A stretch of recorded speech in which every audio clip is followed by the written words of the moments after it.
میں ممبر سے کردار پڑھتا ہوں. بابا جی ٹھیک ہے. اگر کردار عزت کے لائق ہوا تو عزت کرتے ہیں. یہ تو غلط بات ہے کہ آپ اپنی کتابیں بھی نہ پڑھیں.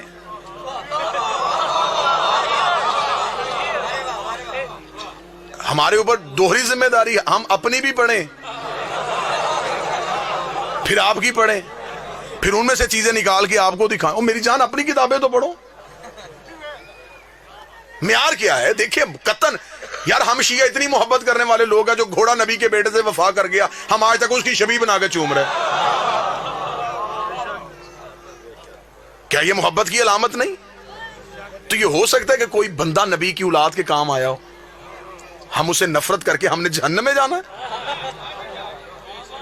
جی ہم صحابہ کی عزت نہیں کرتے. میرے اہل سنت دوست بھائی بیٹھے ہوئے ہیں, کون کہتا ہم صحابہ کی عزت نہیں کرتے؟ ہم حضرت بلال کی عزت نہیں کرتے, ہم حضرت سلمان کی عزت نہیں کرتے, ہم عمار کی بات نہیں کرتے, ہم حذیفہ کا ذکر نہیں کرتے. کیا یہ صحابی نہیں؟ پھر ہم اعتراض کرتے کہ آپ ان صحابیوں کی بات کیوں نہیں کرتے. ہم مجبوری پتہ ہے کیونکہ ان کی ہر بات میں علی کی بات ہے. معیار کیا ہے صحابیت کا؟ معیار کیا ہے؟ نبی کے پاس بیٹھنا صحابیت ہے. پھر اگر نبی کے پاس بیٹھنا صحابیت ہے تو پھر تو ابو لہب بھی بیٹھتا تھا. میں باتیں تلخ تو نہیں کر رہا.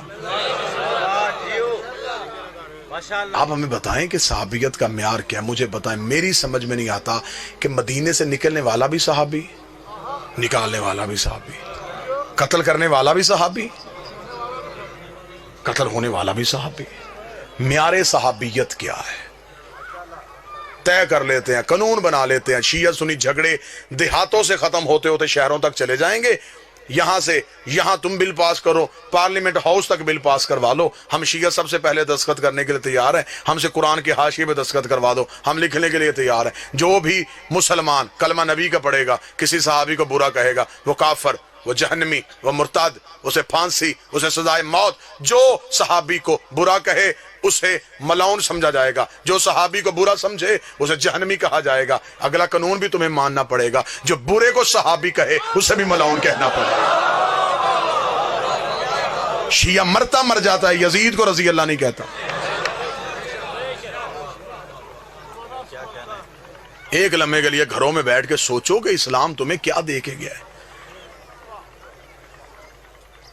کوئی مسلمان یہاں ہاتھ رکھ کے نماز پڑھا, کوئی یہاں ہاتھ رکھ کے پڑھا, کوئی یہاں ہاتھ رکھ کے پڑھا, کوئی کھول کے پڑھا. جو یہاں ہاتھ رکھ کے پڑھا اسے پوچھو یہ کیا؟ جی رسول یہاں ہاتھ رکھتے تھے, یہ رسول یہاں رکھتے تھے, یہ رسول یہاں رکھتے تھے, یہ رسول ایسے پڑھتے تھے. یہ کام دن میں نبی 5 دفعہ کرتے تھے.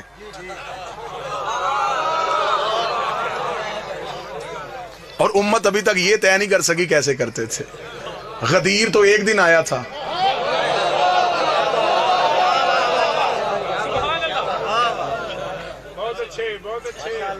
آؤ ضدیں چھوڑو, بحثیں چھوڑو, آل محمد کے دروازے پہ آؤ.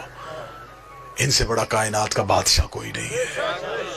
نبی کے بعد وسیلہ یہ ہے, نبی کے بعد ہدایت کا سارا سلسلہ ان کے پاس ہے. کہتے جی نہیں, رسول کے جنازہ, نبیوں کا جنازہ نہیں ہوتا. چل نبیوں کا جنازہ نہیں ہوتا. چند دن گزرنے کے بعد اس نبی کے گھر سے دوسرا جنازہ اٹھا, وہ نبی کی بیٹی کا جنازہ تھا. 75 یا 90 دن کی روایت ملتی ہے, یا 75 دن زندہ رہی یا 90 دن زندہ رہی بیٹی رسول کی. عمر مبارک کتنی تھی؟ جتنی کربلا میں حسین کے اکبر کی عمر تھی. یہ عمر تھی میری شہزادی کی جب دنیا کے دکھوں سے کنارہ کر کے گئی ہے محمد کی بیٹی. چل مسلمان نبی کے جنازے پہ نہیں آ سکے, رکھ مولوی کے سر پہ قرآن, مجلس سے جائے کلمہ نبی کا پڑھتا ہے. تجھے رسول کی عزت کی میں قسم دے رہا ہوں, کلمہ نبی کا پڑھتا ہے. جا کے ریسرچ کرنی شروع کر دے, مولوی کے دروازے کھٹکھٹا. نہیں آئے تھے مسلمان نبی کے جنازے پہ, بتا زہرا کے جنازے پہ کتنے مسلمان.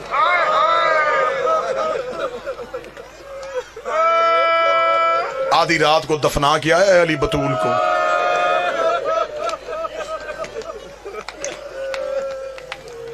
اب ہم کیا کریں, ہم درد پڑھیں گے, مر جائیں گے شیعہ. ساری رات علی زہرا کی قبر پہ بیٹھ کے قرآن پڑھتے تھے. تلوار نکالی ہوتی تھی, ایک ہاتھ میں قرآن ہوتا, ایک ہاتھ میں تلوار ہوتی. ایک دن حسین نے جا کے کہا بابا میری ماں کو تلاوتوں کی محتاج ہے. فرمایا قرآن پڑھنے نہیں آتا, اونچی آواز میں اس لیے پڑھتا ہوں انہیں پتا چلے علی قبر پہ پہرا دے رہا. کیا یہ غریبی نہیں تھی میرے بادشاہ علی کی؟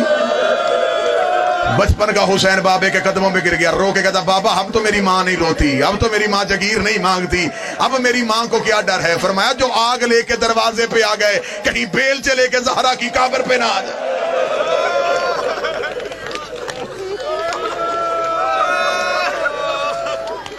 رکھ مولوی کے سر پہ قرآن. تھوڑے عرصے بعد اس نبی کے گھر سے تیسرا جنازہ اٹھا. وہ نبی کے بیٹے کا جنازہ تھا. وہ نبی کے بیٹے کا جنازہ تھا. مجھے سر پہ قرآن رکھ کے بتا کبھی کوئی جنازہ گھر سے نکل کے پھر گھر آئے؟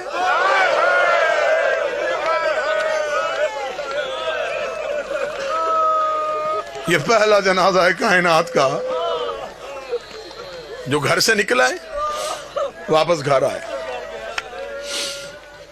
70 تیر نکالے ہیں بہن نے بھائی کے جنازے سے. میں نے پڑھ دیا, آپ نے سن لیا.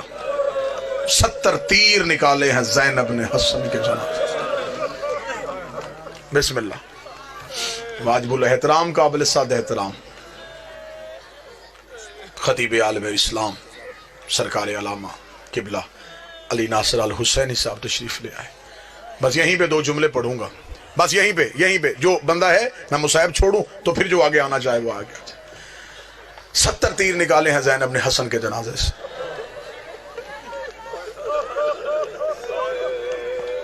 حسین نے اکبر کے جگر سے ایک برچی نکالی تھی. جس نے سینے پہ ہاتھ نہیں مارا اس نے اپنے آپ کو امیر سمجھا. حسین نے اصغر کی گردن سے ایک تیر نکالا تھا. زینب نے 70 تیر نکالے. آخری تیر بھائی کے جنازے سے نکال کے زینب رو کہتی حسین ایک دفعہ مجھے نانے کی قبر پہ لے کے جا. فرمایا کیا پوچھنا چاہتی ہے؟ فرمایا جا کے نانے کی قبر سے جا کے پوچھو نانا تو کہا کرتا تھا حسن میرا امیر بیٹا ہے, حسین میرا غریب بیٹا ہے. میں نانے کو بتاؤں گھر آ کے اپنے امیر کا جنازہ دیکھ, پھر مجھے بتا تیرا امیر ایسا ہے تو تیرا غریب کیسا ہو. انہوں نے تیرے امیر کی یہ حالت کی ہے تو تیرے غریب کی کیا حالت.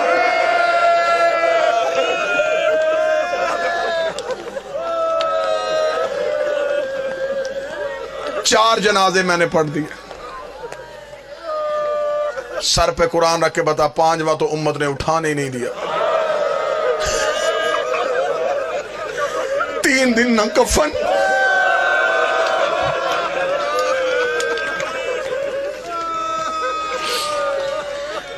اپنی اپنی لاشیں دفنا کے چلے گئے. حسین کی لاش کربلا کے جنگل میں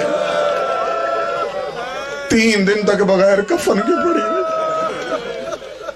علامہ حافظ کفایت حسین اپنی کتاب میں لکھتے ہیں امت نے 7 حصوں میں حسین کی لاش کو تقسیم کیا.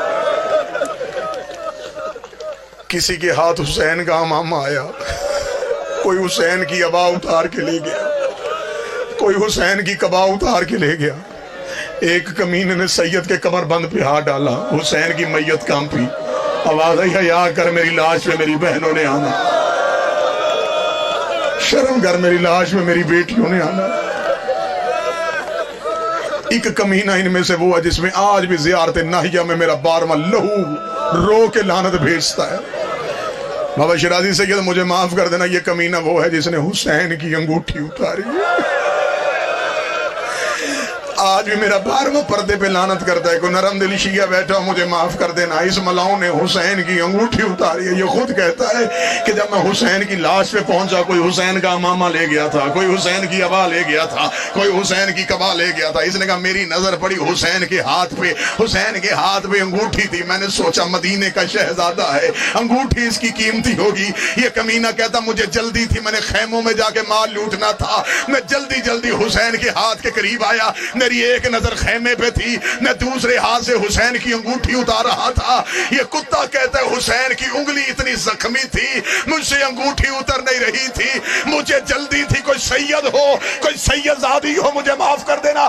یہ کمینہ کہتا میں کربلا کے جنگل میں دوڑا، میں ایک پتھر اٹھا کے لایا، اس پتھر پہ حسین کا ہاتھ رکھا، اپنی جیب سے خنجر نکالا، حسین کی انگلی پہ خنجر رکھا، دوسرے پتھر کے ساتھ میں ضرب مارنے لگا۔ ایک کالے برقعے والی بی بی کی چیخ آئی، آواز آئی تجھے انگوٹھی چاہیے مجھے بتا، میں اتار کے دے دوں۔ میں نے چکیاں پیس کے پالا، اور میرا لاڈلا بیٹا